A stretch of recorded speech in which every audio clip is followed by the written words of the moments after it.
souhaitez savoir à quoi ressemble et à quoi sert un compte de résultat? Dans le cadre de cette vidéo, je vais vous montrer ça en quelques minutes. Tout d'abord, le compte de résultat est un élément obligatoire que toute organisation entreprise doit produire chaque année, pendant un exercice qu'on appelle exercice comptable. La période, elle s'échelonne souvent du 1er janvier au 31 décembre, mais elle peut être décalée dans le temps, par exemple du 1er avril au 31 mars de l'année suivante. Durant cet exercice qu'on appelle exercice comptable, on va voir si l'entreprise a gagné ou perdu de l'argent. Il sert à ça le compte de résultat. Il sert à déterminer la performance économique d'une entreprise sur une période donnée.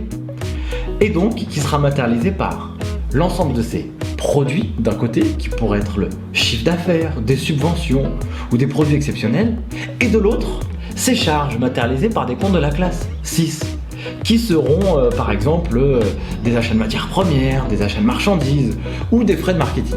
À la fin, on fera la différence entre les produits moins les charges et on obtiendra le résultat comptable. Le résultat de l'exercice qui sera soit positif, soit négatif.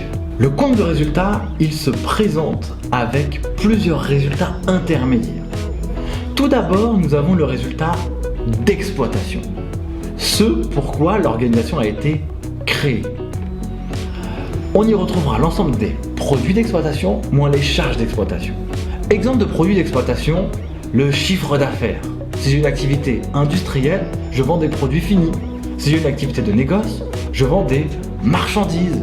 Si j'ai une activité de service, je fais des prestats de service. Tout ça, ce sera matérialisé dans les résultats d'exploitation, dans les produits. En face, nous aurons les charges d'exploitation.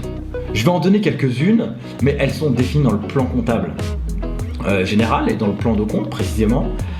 On a les achats de matières premières, les achats de fournitures, les loyers, les assurances, les honoraires d'expertise comptable ou de commissaire aux comptes, les transports, les voyages, toutes les charges qui vont être utiles à la bonne exploitation de l'entreprise. Ça nous donnera le résultat d'exploitation. Évidemment, il est intéressant qu'il soit positif. Puis dans un second volet, vous avez le résultat financier.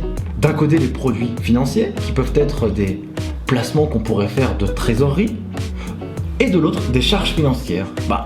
Inversement, des intérêts que l'on pourrait payer si on emprunterait de l'argent. La somme du résultat d'exploitation financier et exceptionnel nous donnera le résultat comptable. Alors voilà à quoi ressemble un compte de résultat. Sur la colonne de droite, vous voyez l'ensemble des produits avec des exemples. Et sur la colonne de gauche, vous voyez l'ensemble des charges avec des exemples qui s'y rapportent. Alors si vous avez kiffé cette vidéo, n'hésitez pas à la liker, mettre des commentaires en bas, la partager et moi je vous dis à très vite pour un prochain tuto. Ciao!